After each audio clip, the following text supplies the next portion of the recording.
सांगली मिरज आणि कुपवाड महानगरपालिकेच्या विरोधात खोकीधारकांनी महानगरपालिकेकडून दिलेल्या नोटिसांच्या निषेधार्थ महानगरपालिकेच्या मुख्यालयासमोर निषेध व्यक्त करण्यात आलाय। बजेट सभेमध्ये सर्वपक्षीय नगरसेवकांनी विरोध दर्शवला आणि नोटिसा रद्द करण्याची महापौर धीरज सूर्यवंशी यांनी महापालिका प्रशासनाला सूचना दिलेत।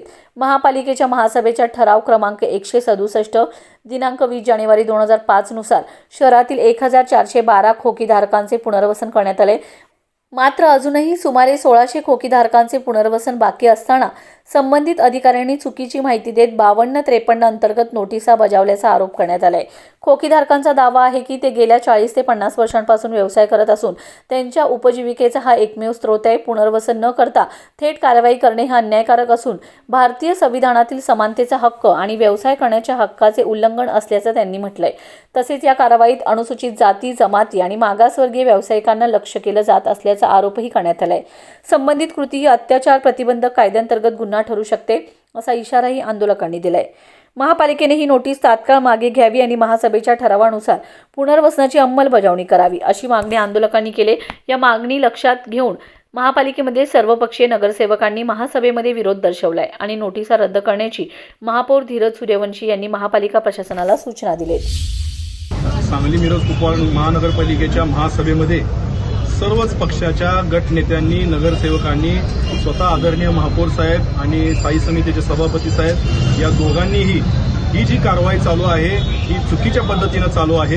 ही लोक म्हणजे सांगलीचे नागरिक आहेत। ही सांगलीची घाण किंवा अडगळ किंवा कचरा नाहीत, तर अशा पद्धतीनं कारवाई करणं हे योग्य नाही।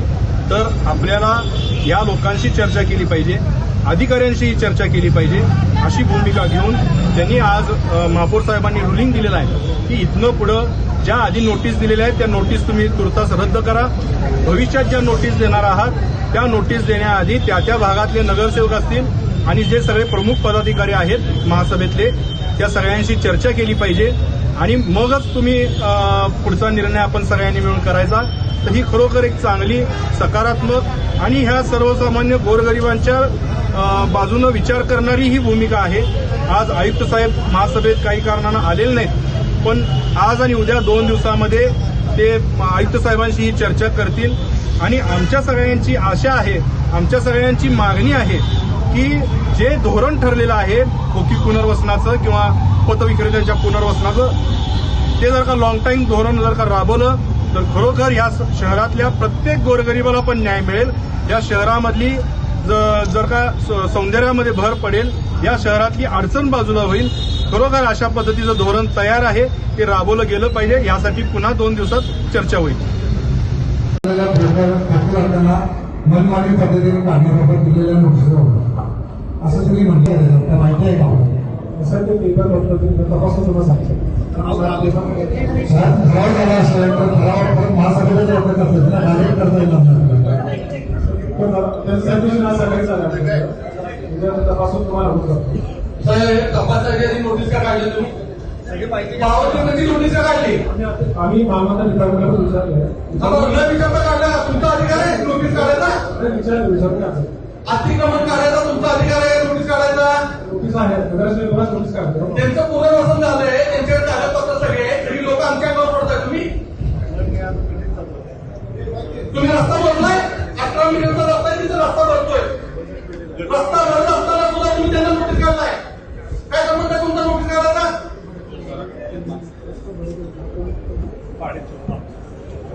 ते महानगरचा अधिकारी पुढे यायचं।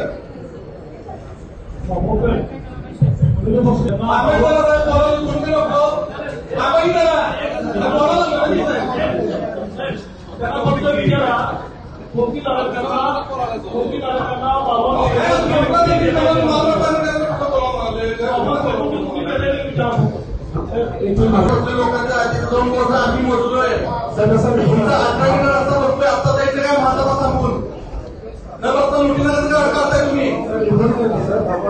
मला एक सांगा, हे साहेबांचं बरोबर आहे, पण ठराव केलेला असताना कोणी ठराव केल्यावर रद्द करायचं किंवा काय खंडित केला का?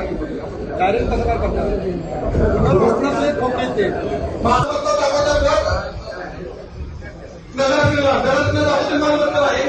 नोटीस काढत नाही, डायरेक्ट काढतात नोटीस 52 पाडायची।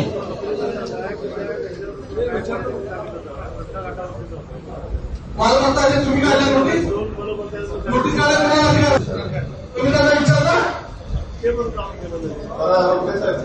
एक मिनिट समारामध्ये कृपया मांडावं.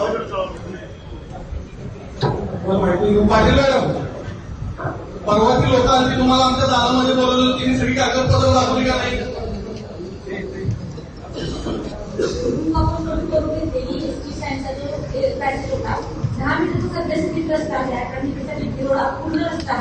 मॅडम आता सुद्धा तुम्ही जाऊन बघू शकताय पूर्णपणे 18 मीटरचा रस्ता जागेवर अस्तित्वात आहे. तुमचे काही अधिकारी सांगतात एसटी महामंडळाने अतिक्रमण केले. एसटी महामंडळाने अतिक्रमण जर काय केलं असेल त्या लोकांचं काय चूक आहे. एसटी महामंडळाला कधी नोटीस काढलाय नाही. नोटीस तुम्ही त्या मोठ्या लोकांना देताय तुमच्या कारवाई करायला पाहिजे. गोरगरिबांच्या डायरेक्ट तुम्ही दुकानात उठताय तिचं कामकाज झालं नसलं पाहिजे. सभागृह नव्हतं प्रशासन कारवाई करत होतं तरी सुद्धा आम्ही थांबत होतो विनंती करत होतो.